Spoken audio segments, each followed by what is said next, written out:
My name's Gene Edelman. I want to welcome you to my new YouTube channel. It's called Life Channel. And we're going to be looking at some things from the Word of God. We're going to be looking at some things probably from current events. Basically, I've been a minister for about 30 years.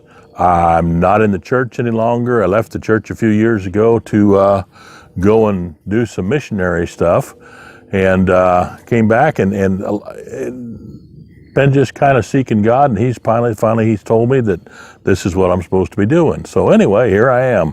Now, long time ago, as I was coming up in ministry, God told me two things. One thing he said was, very specifically, don't you ever get satisfied and comfortable in a church position, because positions, and church positions especially, are what cause tradition to take over. So the other thing he told me coming out of that is that one of the things he wants me to do is to, as he put it, make Big Macs out of sacred cows. Now, that doesn't mean I'm going to be a rebel and come against everything you've ever heard or anything like that. What it basically means is there's a lot of stuff floating around out there that came about because, quite honestly, because of pride in the ministry, pride in denominations, the idea that I can't be wrong and I know everything about it, and I don't understand how to explain it to you, so I'm just going to say this or that or whatever. The truth is, the Word of God is infallible, and it is honest, and it is true, and it has to be our final authority. Now, I know you can take the Word of God and you can interpret it around threads of this denomination or that denomination or whatever, and you can pretty much make it sound like it agrees with what you believe. But that's not really the case, and you know it. So anyway, one of the things that's been a point of contention among Christians for many, many, many generations is the Trinity, the Holy Trinity. We're going to start at basics here.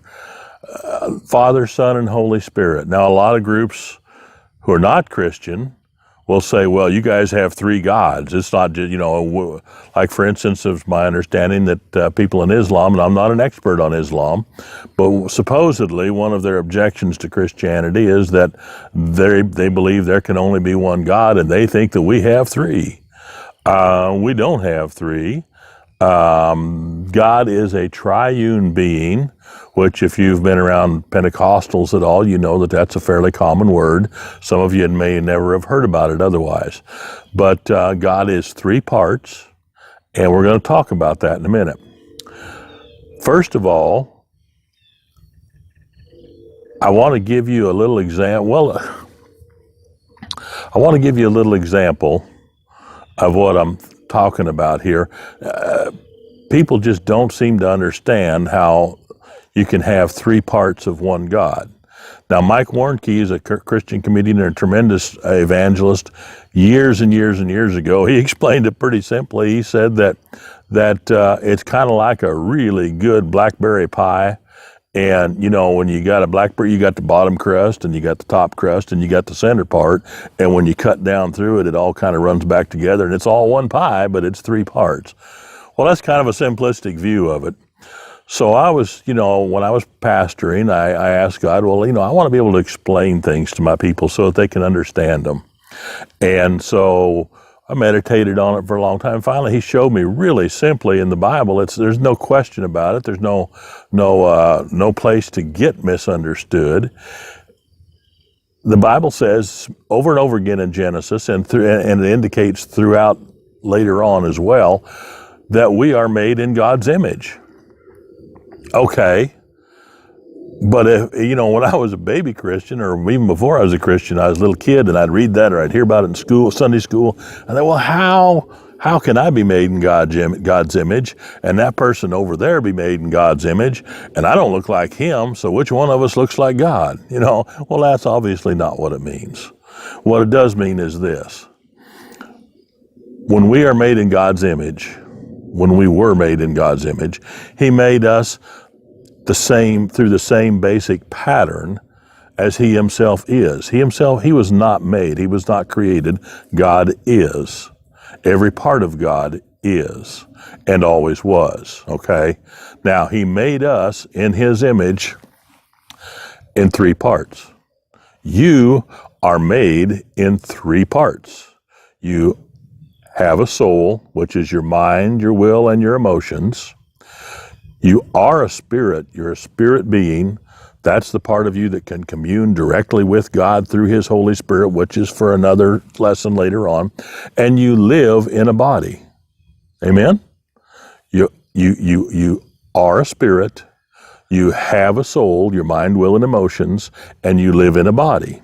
Now, just for clarification's sake, the spirit and the soul are what are eternal. God made them eternal, and he gave you a body for them to live in. Basically an earth suit for you to walk around in, okay? 3 parts, made in God's image. God himself is 3 parts. God the Father, as we think of him, is the mind of God.